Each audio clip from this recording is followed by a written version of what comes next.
In this section, we'll look at identifying sum of product expressions, determining the domain of Boolean expressions, converting any sum of product expression to the standard form, and being able to evaluate standard sum of products, being able to identify sum of products, convert sum of products and product of sums, and be able to evaluate product of sums, being able to convert from one standard form to the other. So moving on, first of all, what is a sum of product and what are products of sums? So Boolean expressions can be written in either sums of product or product of sums.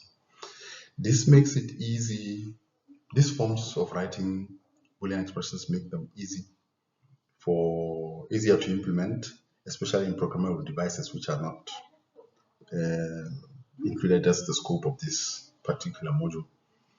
But they make it easy even with the logic gates just to implement the logic on the circuit. And in these forms, either the sum of product or the product of sums, the overbar cannot extend over more than one variable. So the overbar cannot extend over more than one variable. An example of a sum of product is OP. It's this.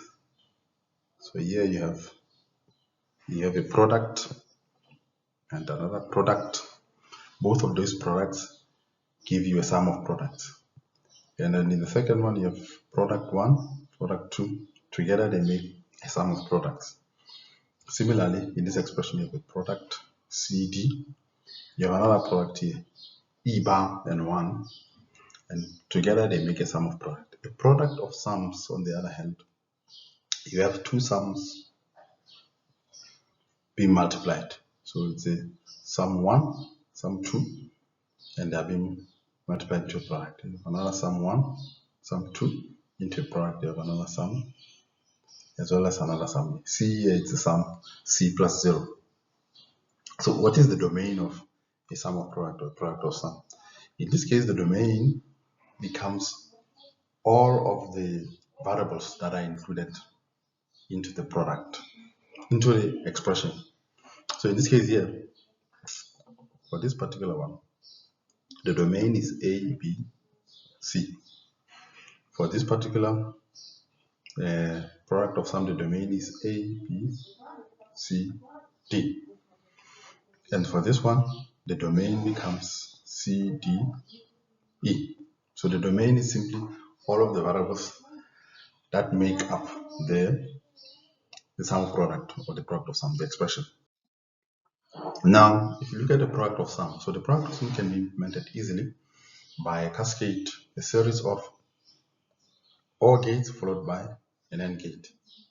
So it's very convenient in that sense that you simply put the sums in the form of OR gates and together you combine the sums to make a product in the form of an AND gate.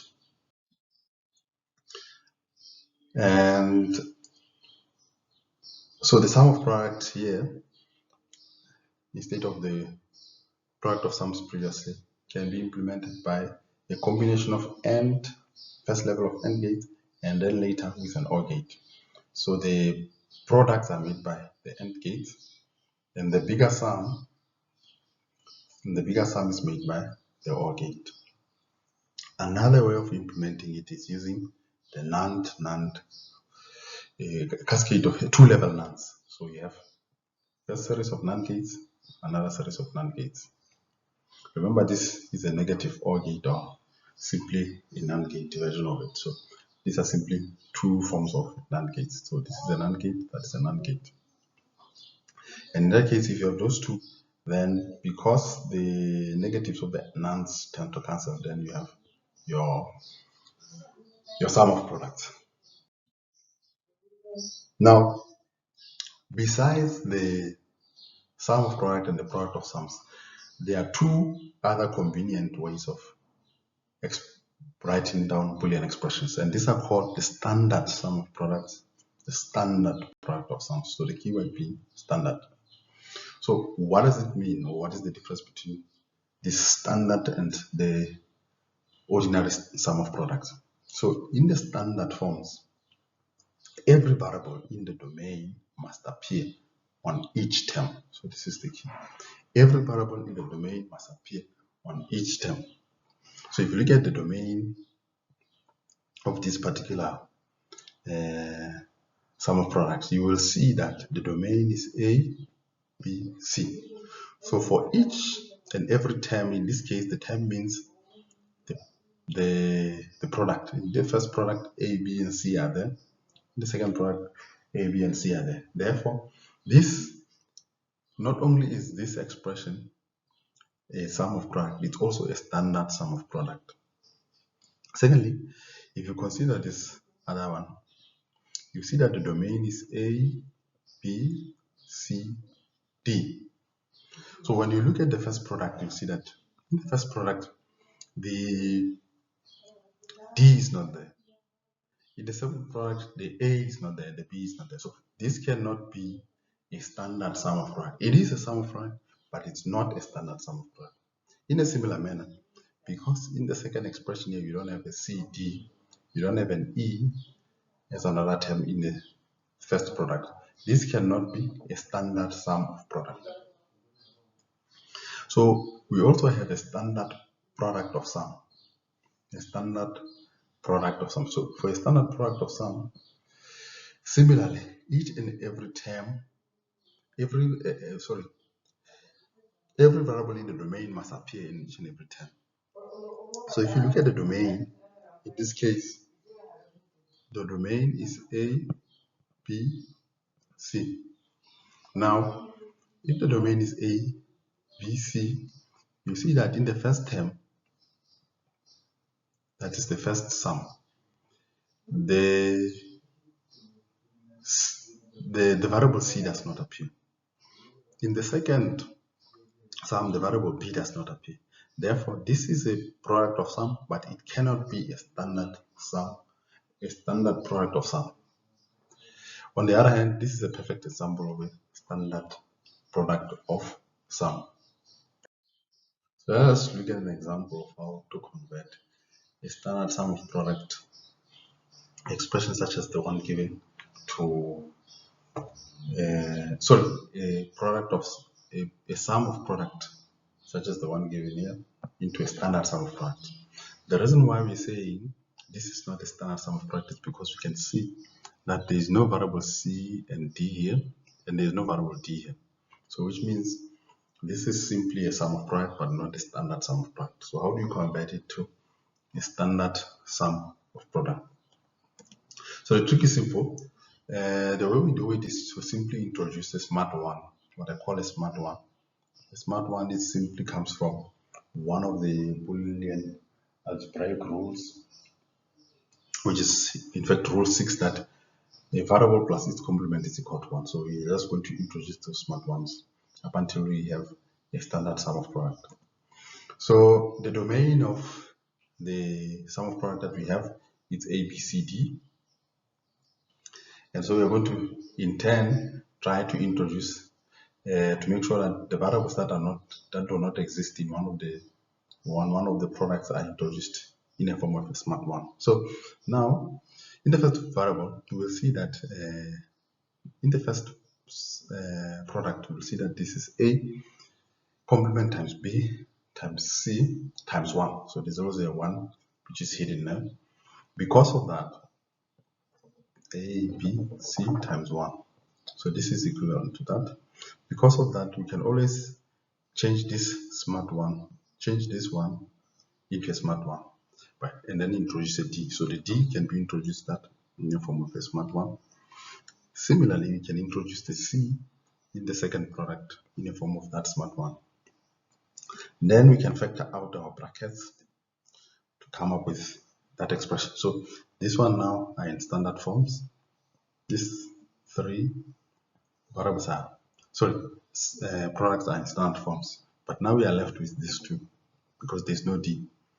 We repeat the same step, introduce that D in the form of a smart one and a smart one. And then we have all of these products. So before we write a full expression, sometimes it's always convenient to ensure that you do not have repeated products in your final expression. Next, we'll look at how to convert to a product of sum. So let's say you have an ordinary product of sum expression here. And this for sure we know is not a standard product of sum because D is in the domain, but D is not represented in this first sum. Therefore, what we do in this case is also to introduce a smart zero. So for the standard product of sums, we introduce a smart zero. For a standard sum of product, we introduce a smart one. So we know that from the Boolean algebra rules that A multiplied by its complement, or a variable multiplied by its complement, is always a zero. So it therefore means that in this particular sum, we always know that this sum, there is always a hidden zero, because any product is a product plus a hidden zero. So there's always a hidden zero here. So that zero we use that hidden zero to introduce the D that's not existing. So because we know the domain is A, B, C, D, and D, the way we introduce that is we introduce that zero. Instead of putting a zero, we put now D multiplied by D bar, because we know that this is obviously equivalent to the zero. Now, because of rule 12, we can see that this expression is the same as that here. And then the D is the same as this. Now, because of rule 12, we know that we can break this single bracket, we can break it down into two related brackets in this way. So you can therefore write it conveniently into these two brackets because of rule 12, where the first bracket will have the D, the second bracket will have the D bar. In that way, we have just converted from this sum of product to a standard sum of product. Sorry, it's an error. We have converted from this product of sums to a standard product of sums. The product of sums.